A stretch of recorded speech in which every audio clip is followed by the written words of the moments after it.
Heading है एल्कोहलों का वर्गीकरण, और वर्गीकरण में लिखेंगे एल्कोहलों को निम्नलिखित 3 वर्गों में बांटा गया है।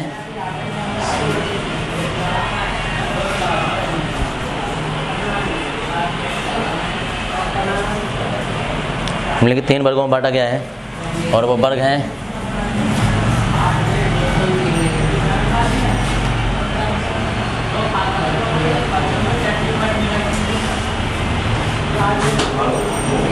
प्राथमिक अल्कोहल या प्राइमरी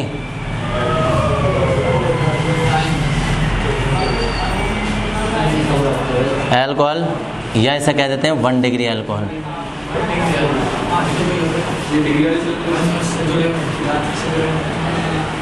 सेकंड आ जाता है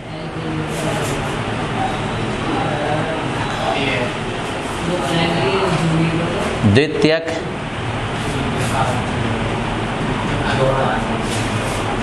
अल्कोहल, और या इसे ऐसे कह सकते हैं सेकेंडरी अल्कोहल, या कह सकते हैं 2 डिग्री अल्कोहल।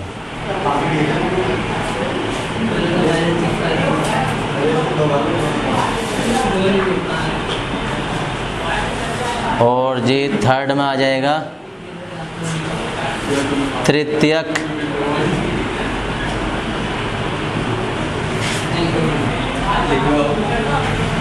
अल्कोहल या टर्सरी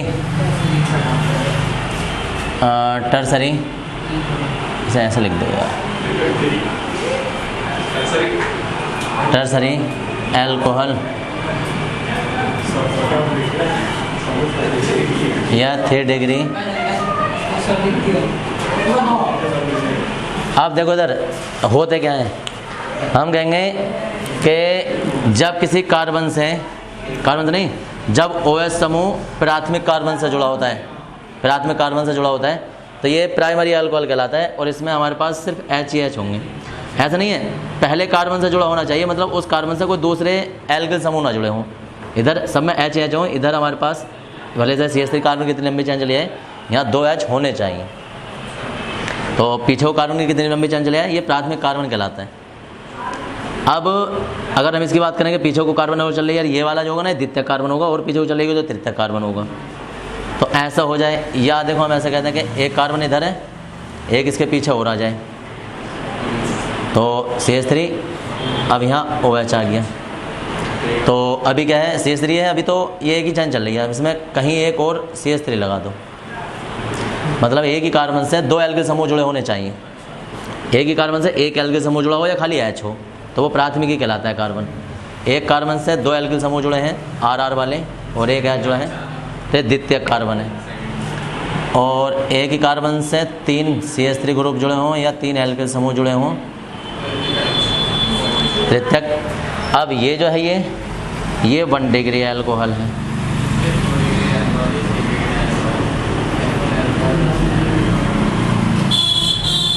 टू डिग्री अल्कोहल।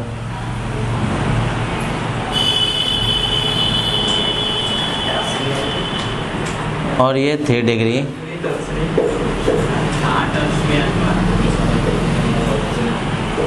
हाँ जी, टर्सरी भी अभी गलत है, ऐसे लिखा जाए। तो जी अब परिभाषा सुन लो। वे अल्कोहल वे अल्कोहल जिसमें OH समूह प्राथमिक कार्बन से जुड़ा होता है, तो वो 1 डिग्री अल्कोहल या प्राइमरी अल्कोहल कहलाते हैं। वे अल्कोहल जिसमें OH समूह जो है वो द्वितीयक कार्बन से जुड़ा होता है, तो वो 2 डिग्री अल्कोहल कहलाते हैं। और वे अल्कोहल जिसमें OH समूह तृतीयक कार्बन से जुड़ा होता है, वो 3 डिग्री अल्कोहल कहलाते हैं। तो ये सब लिख देंगे, पहला वाला हेडिंग डाल देंगे और उसमें हिंदी लिखेंगे, कितना ये लिख देंगे। नई हेडिंग है तुम्हारा IUPAC पद्धति।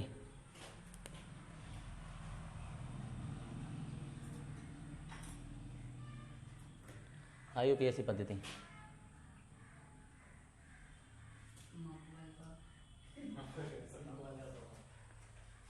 अब IUPAC पद्धति में देखो, पहले इसमें थोड़ी हिंदी लिखेंगे इस पद्धति में इस पद्धति में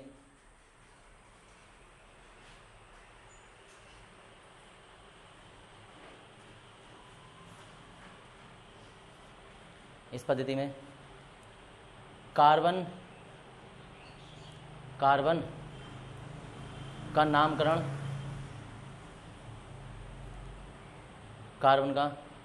करते हैं,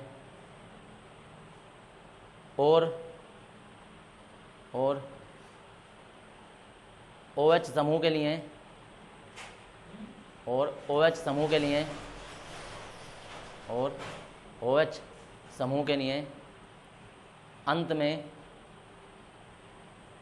के लिए अंत में ऑल शब्द जोड़ देते हैं।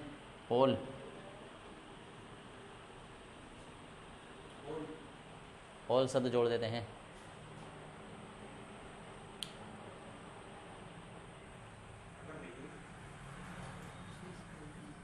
ऑल शब्द जोड़ देते हैं। देखो जी कैसे,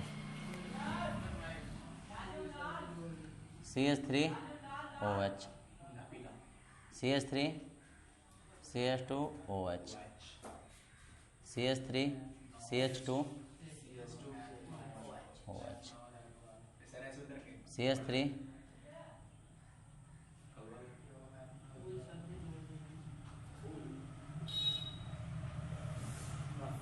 CH2OH, CH2 और ये OH, CH3 CH2 CH और ये CH2।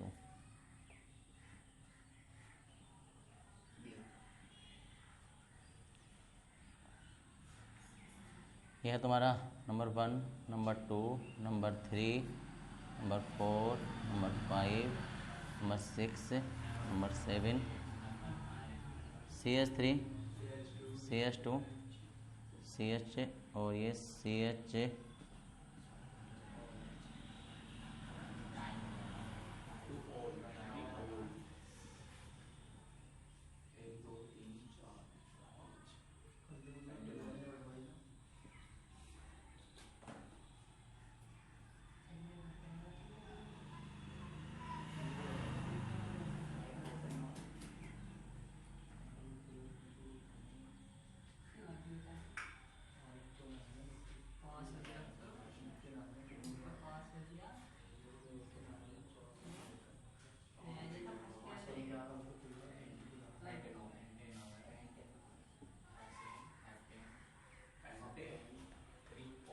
अभी और भी आएंगे नाम, हर तरीके के हम टेढ़े मेढ़े जितने भी हम सब नाम बना रहे हैं ताकि कोई गलती रह ना जाए। अब देखो इधर, सबसे पहले हम बात करते हैं इसकी, इस पर नंबर 1 एक ही कार्बन है तो एक कार्बन के लिए नाम आता है मैथेन, और 1 पे जो है ना 1 पे पहले पे ऑल जुड़ा हुआ है तो चाहो तो मैथेनॉल लिख दो वरना ऐसे ही रहने दो। फिर आता है 2 कार्बन है तो एथेन और 1 पर आ जाता है ऑल। यहाँ आता है 1 2 3 प्रोपेन 1 ऑल। अब देखो नंबरिंग जब इसमें करेंगे हम इधर से 1 2 चाहे इधर को ले जाओ 3 या इधर को ले जाओ कहीं को भी ले जाओ तो दूसरे पे ही हमारा ये मैथिल समूह बच जाता है। तो हम 2 मैथिल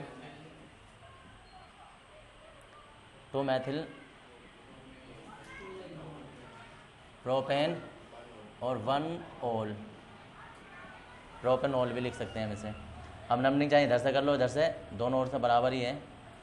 तो देखो इधर 3 कार्बन के लिए तो हम लिख देंगे नाम पहले प्रोपेन,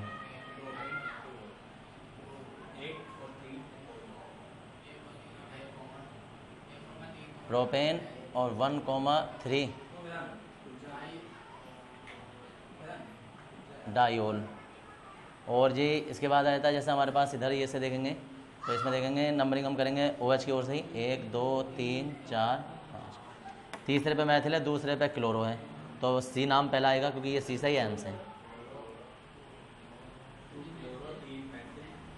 2 क्लोरो, फॉर्मूला आ गया 3 मैथिल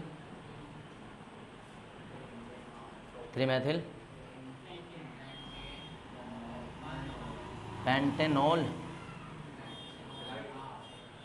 हो जाएगा ना। 1 पे लिख दो, पेंटेनॉल लिख दो, एक ही बात है।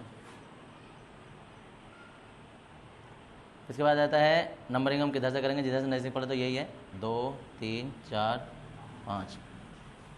तो 5 कार्बन के लिए तो आ जाएगा पेंटेन, और 1 पे है, 2 पे है, 3 पर है,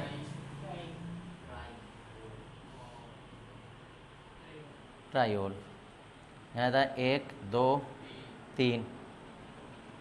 3 कार्बन के लिए आ जाता है प्रोपेन,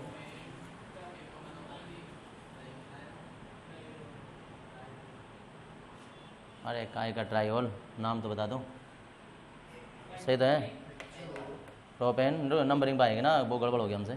1 2 3, अरे नहीं 1 2 3 ट्रायोल। यहाँ देखेंगे किधर से नंबरिंग है, तो 1 2 3 4, चौथे पे मैथिल आ गया, नीचे तक जाएगी चैन 1 बराबर लास्ट तक, यहाँ तक चलती है। 2 पर 1 पर है तो पेंटेन 1 2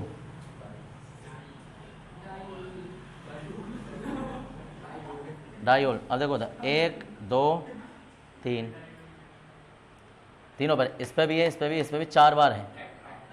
तो पहले तो लिख देंगे प्रोपेन 1 1, 2 बार है यहाँ, एक 2 पर है और एक 3 पर है।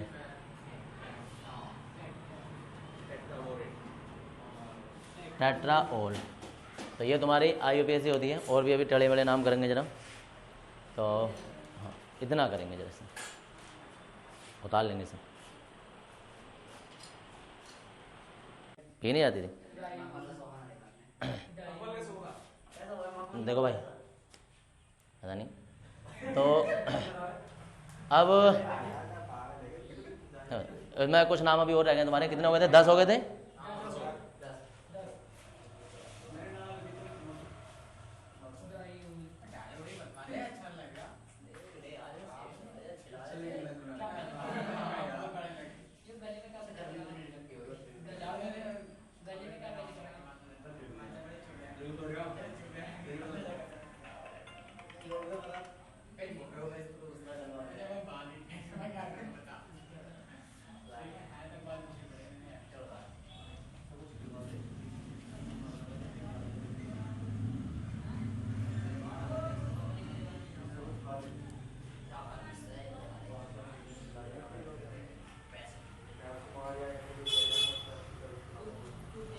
हेलो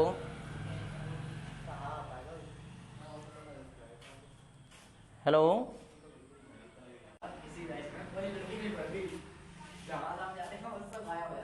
नहा धो के जाया करो ना।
देखो जरा 1 मिनट जरा इधर।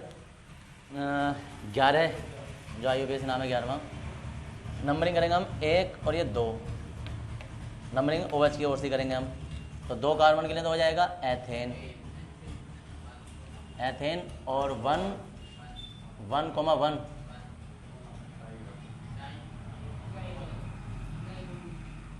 1,1 डाइओल। यहाँ जाएगा, देखो इधर से कर दो, इधर से एथेन,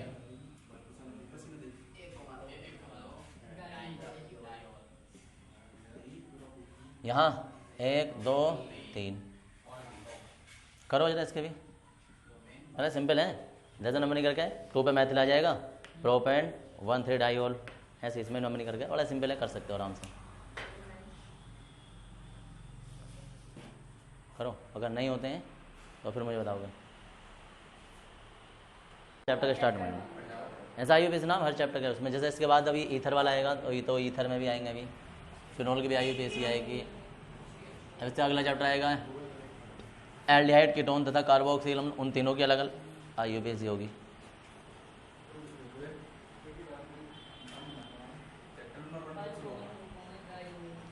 अरे उधर हेडिंग है अगला,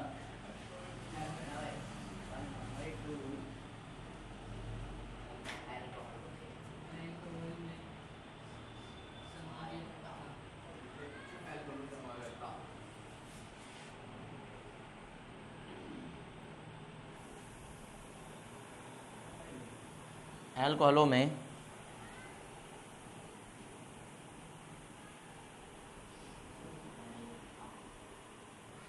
निम्नलिखित 3 प्रकार की समावयवता पाई जाती है।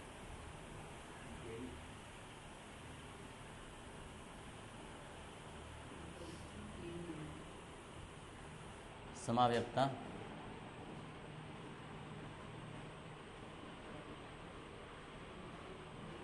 पाई जाती है। नंबर 1,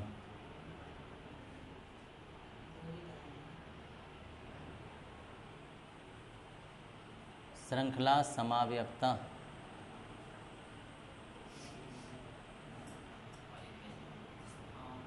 श्रृंखला समावयवता, फिर आ जाता है स्थान समावयवता,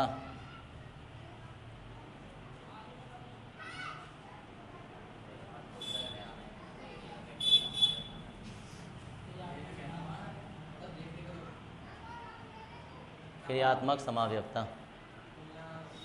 पहला वाला हेडिंग डाल देंगे श्रृंखला समावयवता, और इसमें लिखेंगे श्रृंखला समावयवता में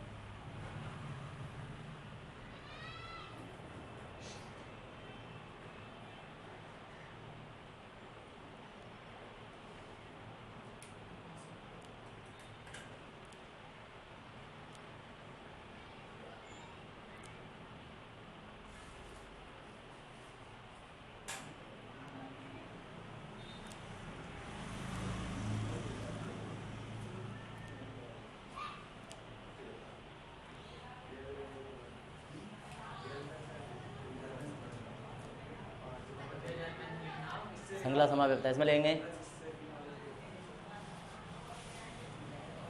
वे कार्बनिक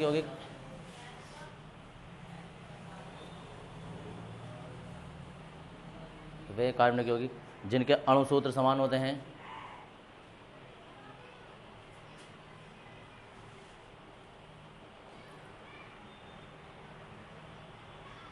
अणु सूत्र समान होते हैं, परंतु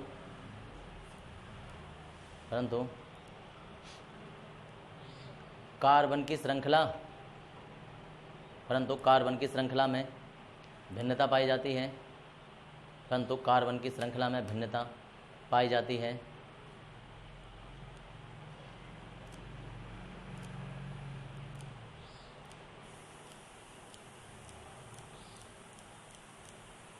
कार्बन की श्रृंखला में भिन्नता पाई जाती है।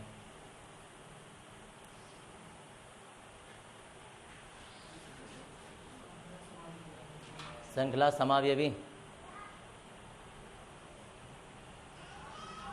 समावयवी कहलाते हैं, और यह घटना श्रृंखला समावयवता कहलाती है,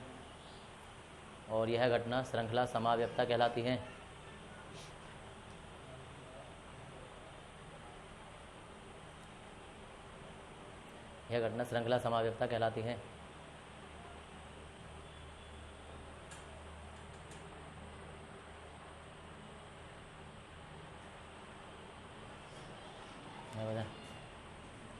जैसे हमारे पास अणु सूत्र है, ये अणु सूत्र है C4H9 या H10O, ये अणु सूत्र है। अब इसमें 4 तो कार्बन है और एक O जो ना वो H को लेकर जाएगा, तो ये OH यहाँ है। तो अब हमारे पास जो यह OH जब यहाँ लग गया तो अब H यहाँ काउंट करेंगे, एक बंद तो सब में जुड़ गया। अब यहाँ एक बंद जुड़ गया, 3 H की ज़रूरत यहाँ पड़ेगी, 2 बंद ये हो गए, 2 H की ज़रूरत पड़ेगी और यहाँ 2। तो H काउंट कर लेंगे, 4 6 3 9 और 1 10। अब और करके हम OH तो से तो कुछ नहीं कहेंगे, दरअसल हम कार्बन को ही चेंज कर देंगे। एक कार्बन यहाँ लगा दो, एक यहाँ लगा दो, कितने हो गए? कार्बन 4 है तो CH3 यहाँ आ जाएगा, CH3 यहाँ आ जाएगा, CH3। और देखो कितना और दूसरा समावयवी क्या बन जाएगा, C C और ये C और एक CH।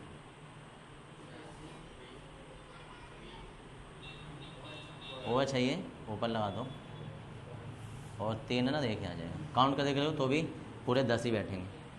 अब अगर जो हम इसकी बात करें तो इसका नाम जो हो जाएगा 1 2 3 4 ब्यूटेन 1 ऑल। यहाँ आ जाएगा, देखो एक नहीं, ऐसा नहीं है, नंबर इधर से करेंगे जिधर से ये नज़दीक पड़े, सिरे यहाँ जरूर नहीं, यहाँ से स्टार्ट करेंगे, यहाँ से करेंगे 1 2 3, फिर वहाँ से स्टार्ट नहीं करते हैं, वो तो रास्ते में नज़दीक कहाँ पड़ना चाहिए। तो लंबी से लंबी कार्बन चैन लेंगे हम, 3 वाली, यहाँ से तो 2 ही कार्बन मिलेंगे इधर से। तो 2 पे तो मैथिल आ गया, तो मैथिल प्रोपेन और 1 ऑल। और यहाँ जगह 1 2 3, सॉरी 2 पे। अब देखो इधर, अच्छा 2 ऑल आएगा तो ये नहीं हो सकता, क्योंकि ये स्थान समावयवता बन गई। कैसे बन गई? क्योंकि यहाँ OH का स्थान चेंज हो गया, यहाँ पहले पर है, यहाँ दूसरे पर, इन दोनों में स्थान समावयवता बन गई, इसलिए हमारे पास ये एग्जाम्पल नहीं बन पाएगा। ये अगले वाले का एग्जाम्पल बनेगा, जिसके बाद वाला जो है, ये चीज़ देखनी होती है, क्योंकि OH का स्थान तो वही रहना चाहिए पहले नंबर पर ही।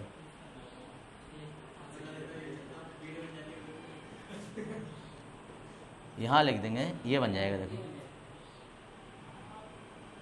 1 2 3, दूसरे पे तो मैथिल आ गया, प्रोपेन 1 ऑल। इसके बाद आता है स्थान समावयवता। इसकी परिभाषा क्या बनेगी? इसकी परिभाषा बनेगी कि यह समावयवता OH समूह या क्रियात्मक समूह के स्थान में भिन्नता के कारण उत्पन्न होती है। बस हो गई परिभाषा इतनी। और यह समावयवता क्रियात्मक समूह में परिवर्तन के कारण उत्पन्न होती है। क्रियात्मक समूह का मतलब, जैसा ये OH जो ना, ये एल्कोहल क्रियात्मक समूह है। अब ये एल्कोहल ईथर में बदल जाएगा तो क्रियात्मक समूह चेंज हो गया, क्या एल्कोहल का ईथर में परिवर्तन हो गया, तो क्रियात्मक समावयवता आ जाएगी। उसका भी एग्जाम्पल आ जाएंगे तुम्हारे। तो अब दूसरा वाला हेडिंग डाल देंगे, उसका एग्जाम्पल देखो। दूसरे वाले का एग्जाम्पल मैं तुम्हें बता दे रहा हूँ। हमारे पास अणु सूत्र यही रहेगा, एग्जाम्पल क्या बन जाएगा सेकंड वाले का। ये तो फर्स्ट वाले का एग्जाम्पल था। अणु सूत्र तो सबके समान रहेंगे। अब इसी से बना देंगे हम। देखो एक तो हमारे पास CH2, ये CH3, CH2, CH2 और CH2, OH, ये तो रहेगा ही। और यहाँ जाएगा CH3, CH2, CH2 और ये CH3। अब हम क्या करेंगे, बीच में कहीं यहाँ से हटा के यहाँ OH लगा देंगे। इधर लगा दो, इधर दूसरे नंबर पे आएगा। नंबरिंग करेंगे 1 2 3 4, 4 के लिए ब्यूटेन आ जाएगा, 1 ऑल आ जाएगा। इसमें यहाँ नंबरिंग करेंगे हम किधर से, जिधर से नज़दीक पड़े, 1 2 3 4, तो आ जाएगा, ये आएगा तो ब्यूटेन ही, लेकिन 2 पे ऑल आ जाएगा। अगर ये OH हटा कर मैं यहाँ लगा दूँ तो क्या हो जाएगा, 3 तो ना हो जाएगा, 3 2 ही रहेगा, क्योंकि फिर नंबरिंग इधर से होगी। बहुत सारे लोगों के दिमाग में आ जाएगा ना, फिर नंबर तीसरे पे आ जाएगा। क्या हो जाएगा समावेशन?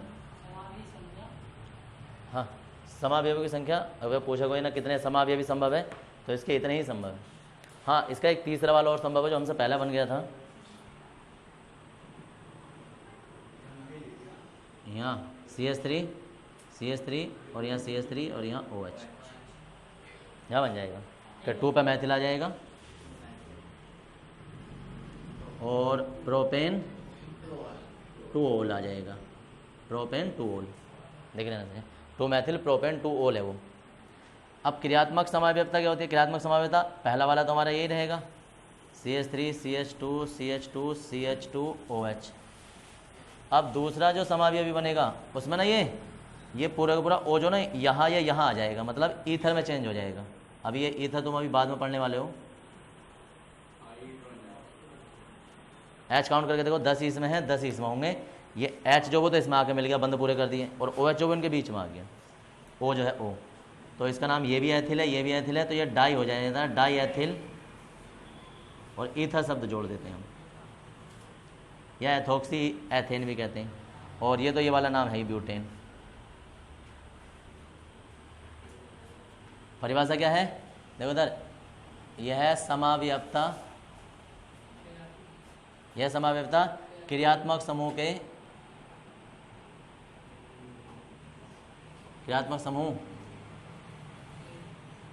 के स्थान में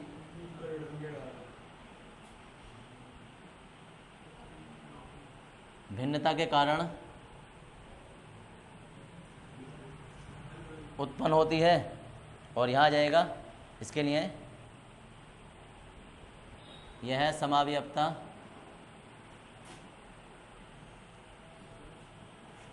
क्रियात्मक समूह में परिवर्तन, यानी कि पूरा पूरा क्रियात्मक समूह बदल जाएगा। क्रियात्मक समूह में परिवर्तन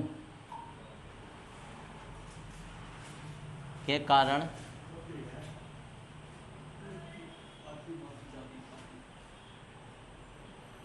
उत्पन्न होती है। तो ये समावयवता आ गई।